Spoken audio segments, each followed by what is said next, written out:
Welcome back to more Sip2Tally. I'm your host, Coach Evans, and today on the more Sip2Tally Power Rankings, we're going to take a look at our number 13 team. It is the Pittsburgh Steelers. The Steelers franchise has been one of the most consistent and successful franchises over the history of the NFL. And in my lifespan, which covers just short of 50 years, they've had three coaches. Chuck Noll, I forget what's my spitter name, Bill Cowher, and Mike Tomlin. So that consistency is something that most franchises want to model. But let's get into what they have for the 2024 season coming up. Now let's start with their quarterback room. In their quarterback room, they have two guys that I think got raw deals last year in their situations. We'll start with Russell Wilson. Last year, Russell in Denver, y'all know, everybody knows what kind of went on with the taking a pay cut and about to sit him out and eventually sitting him out and all that stuff. But on the field, Russell was 297 for 447 attempts, 66% completion percentage, 3,070 yards, 26 touchdowns, only 8 interceptions. Great numbers for Russell. And even though the team wasn't very successful, they did have a nice little run in there where they won a couple games that they probably shouldn't have. So they had some success throughout the middle of the season. You know, they got blasted by Miami, but after that, they kind of turned it around defensively and got better offensively and did some successful things. He had a 98% passer rating and a 50.7% QBR. The second guy in that room that I also think got a raw deal, Justin Fields. Justin Fields was the starter in Chicago. A lot of people say they didn't see a future with Chicago, and Chicago should just reset the market with another rookie.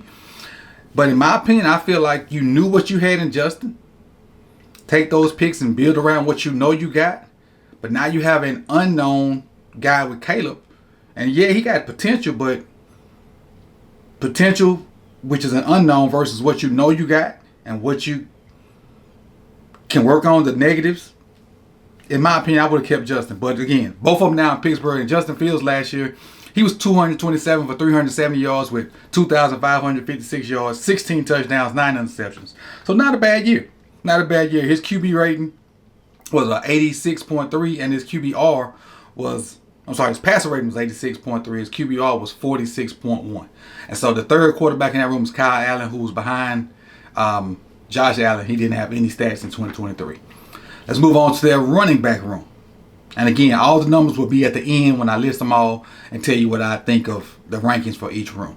In their running back room, we'll start with Najee Harris. Najee Harris had 1,035 yards last year, 8 touchdowns, 4.1 yards per carry. And he got the bulk of the carries. Well, not the bulk. He got about 100 more carries than the next guy, Jaylen Warren. I personally think Jaylen Warren is the better back. Jaylen Warren had 784 yards. He had a high yards per carry. He had 5.3 yards per carry.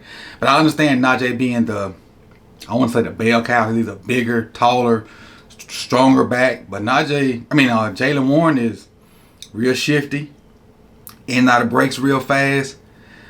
I think they complement each other well, but I also think Jaylen is the better back.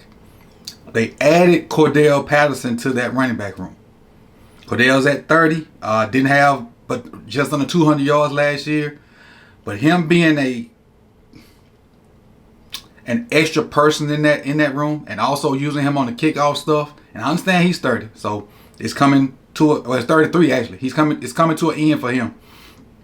I like those three guys in that room, and I think that's a very, very good running back room. Najee, Jaylen Warren, Cordell Patterson. It's a darn good running back room for the Steelers. I like it. Like it a lot. And also, with them guys catching the ball at the backfield, I forgot to mention Jaylen Warren had 61 catches last year. 61 catches, 370 yards. Najee not so much. He only had 29. And we know wherever you can get Cordell Patterson the ball, he's going to be successful. Whether you hand it out to him, he started off his career as a receiver. So if you throw it to him, if you get him the ball, if you even kick it to him, he's going to be dangerous. Speaking of dangerous, one of my favorite receivers in the game right now, George Pickens. Last year, George Pickens kind of broke out. 63 catches, 1,140 yards, 18.1 yards per catch, 5 touchdowns. He's the leader in this wide receiver room. They lost their number one guy last year, so now it's on George Pickens to be the alpha in that room. They added Van Jefferson. He had 209 yards last year. They drafted Roman Wilson from Michigan, so there'll be a rookie right there. They also got Kevin Austin, who last year had 180 yards. They got Quez Watkins from Philadelphia. He only had 142 yards. And they also got Scotty Miller from the Bucks, if I'm not mistaken. He only had 161 yards last year. So it's George Pickens and just a bunch of guys. So they looking for Van Jefferson to come in and be the number 2. Roman Wilson, Kevin Austin, Quez Watkins, Scotty Miller going to compete for that number 3 spot. And so it's just an open competition for the Steelers to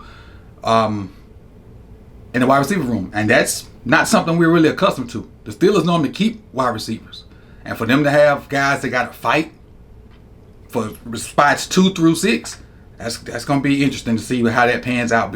But George Pickens is the clear-cut number 1 in that room. And he makes crazy catches upon crazy catches upon crazy catches. All right. Going to the tight end room. Start off with Pat Freiermuth. Last year, Freiermuth had 32 catches for 308 yards, so he's the number 1 guy in this room.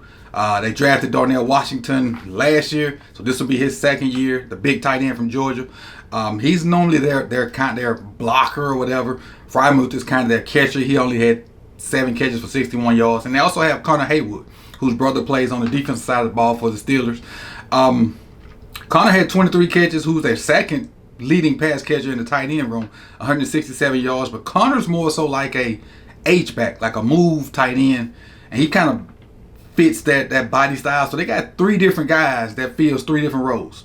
Freiermuth's their catcher, their pass catcher for the most part. Darnell Washington is their extra lineman. And then Connor Haywood's more like their H-back, fullback, move guy in the tight end room. So they got 3 guys that fill 3 different positions. And so they basically got an all-in-one guy with 3 different guys. So I understand where they're going with it. None of them guys have the same body type. So they got what they need out of the tight end position in 3 different guys.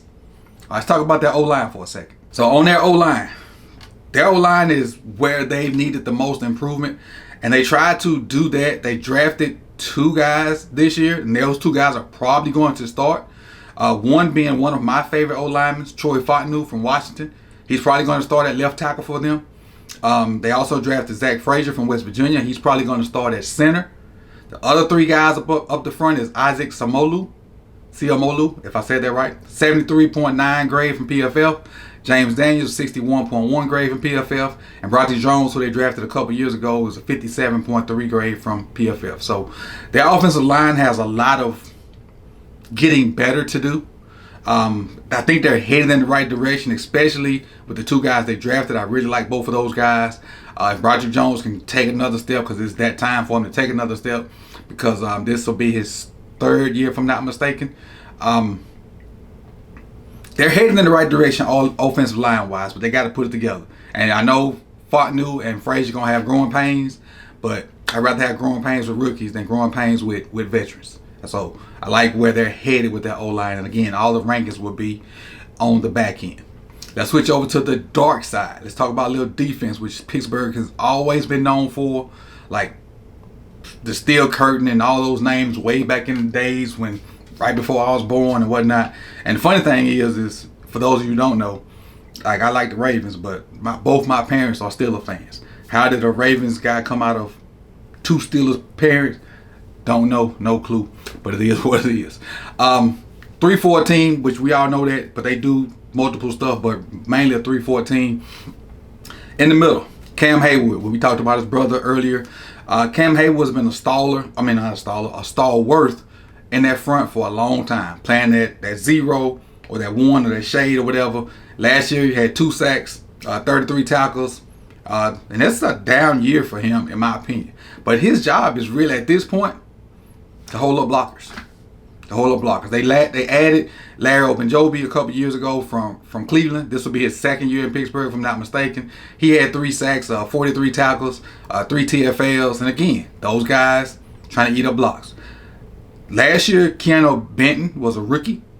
He had 36 tackles and 1 sack. So those 3 guys right there eat up interior blockers. Just eat up interior blockers. Just make sure they have to account for us. And if we make somebody double team us, that makes it better. Because these two guys on the edge, they get after it. One being TJ Watt. TJ Watt, all pro, all star, all everything. TJ Watt, last year, 19 sacks, 68 tackles, 3 forced fumbles, even had an interception, 8 passes defended from TJ Watt. TJ Watt is in the conversation for Defensive Player of the Year on a year-in, year-out basis. Kid's awesome, man. There's no other way to say it. He's awesome. And whenever you have a decent guy on the other side of him, that makes that guy better too, because they get a lot of one-on-ones. And on the other side of him is Alex Highsmith. Highsmith last year had 7 sacks, 57 tackles. Highsmith had 2 interceptions and 3 passes defended. So that combination of Watt, Highsmith, Hayward, Ogunjobi, and Benton is a pretty good front 5. Let's talk about the linebackers. Patrick Queen, coming over from Baltimore last year, had an amazing year with Baltimore. Some people think Roquan made Patrick Queen. People like myself think Patrick Queen was already ascending to be a good linebacker before Roquan got there, and that just kind of helped the progression, so to speak. But them adding Pat Queen to this defense, I think, is really going to help them. Last year for Baltimore, Pat Queen had 3.5 sacks, 133 tackles, 9 TFLs, 6 passes defended, and an interception.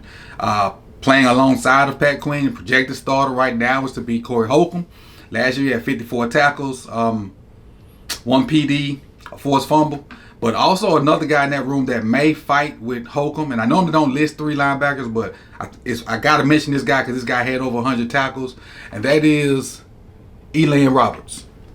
Yeah, Elan Roberts. Elan Roberts had over 100 tackles. So I'd be far-fetched if I didn't mention him in the battle with Holcomb. I don't know which one of those guys is going to start, even though most of the research I've done has Cole Holcomb starting. But I don't want to just disregard the 100 tackles that he had last year and say he's not going to start. So I just want to mention that name out there. But let's go on to the secondary now. We're going to start with Joey Porter. Joey Porter made a huge statement this offseason saying he was the best corner. Now, when people ask questions like that, you can humbly answer that. But he made a statement, I'm the best, and there's some film to back that up. Not all. There's some film to say, well, not to say he's the best. There's some film to say he's really good.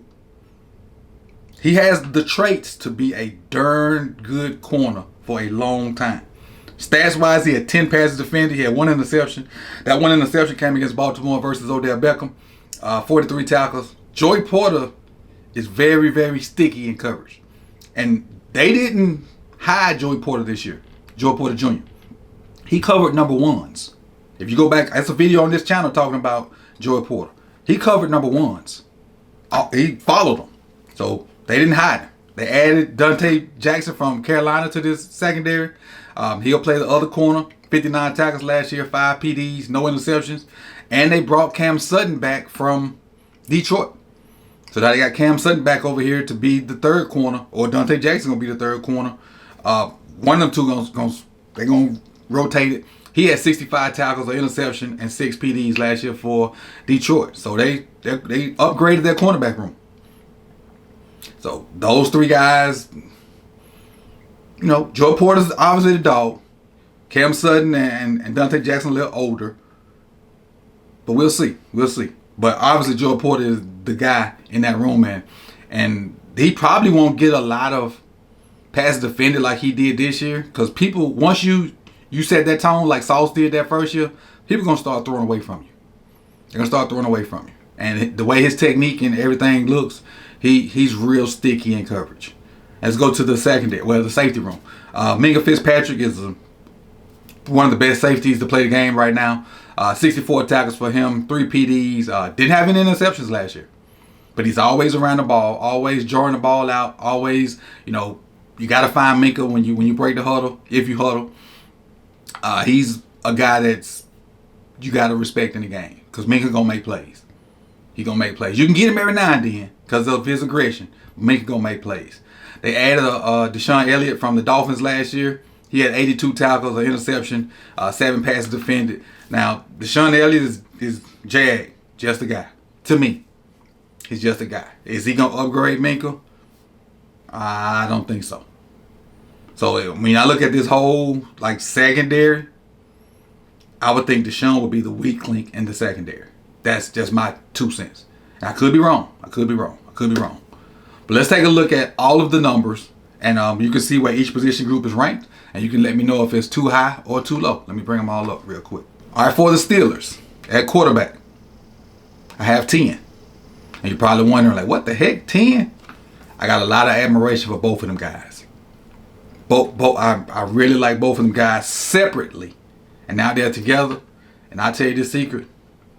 I think the number 2 is going to be the number 1 at some point in this season. That's just how much I like Justin Fields. I could be stupid, dumb, or whatever, but that's what I think. Running back, 3rd. Wide receiver, 25. Tight end, 24. O-line, 27. Defensive line edge group, 2nd. Linebackers, 13. Cornerbacks, 24. Safety, 6. Add that all together, divided, 14.88889. That makes the Steelers the number 13 team on the more Sip2Tally power rankings. Let's take a look at their draft picks and see how they fit in the 2024 team. We've already talked about 2 of them so far. So Troy Fontenot is the first one, who's probably going to start at left tackle. That's who we talked about. We also talked about Zach Frazier. That's probably going to start at center for them. We also mentioned Roman Wilson, a receiver who may start at that slot receiver. Very productive at Michigan. Peyton Wilson, linebacker, North Carolina State. Could get in the mix with Holcomb and the other guy I mentioned. Peyton Wilson was pretty good at North Carolina State. They had a really good draft. Another guy, Mason McCormick, O-line that they drafted out of South Dakota State, could mix up in his O-line. He was good at where he played at. So that's another big name not big name, but that's another name that could factor in this O-line mix, especially if one of those older guys don't hold their weight. They may just go with a youth movement and let's just go with this young O-line and we'll deal with the mistakes and just let them grow. Logan Lee, defensive line, probably be a special teams guy. And then rounding out with their last 6th round pick, Ryan Watson, safety from Texas. Don't see him breaking that unless one of those Minka or Deshaun gets hurt. But I can also see them, taking Cam and putting him at safety and putting one of their other corners in before they put Ryan Watson at safety. So these are your 2024 Pittsburgh Steelers. I have them as the number 13 team on the most Sip2Tally power rankings. Are they too high? They're too low? Are any of the position groups too high or too low? Let me know what you think in the comment section. And I appreciate you guys for coming out. You could be anywhere in the world, but you chose to be here with me. Like, comment, subscribe, share. And I'll see you guys on the next one. Peace and love.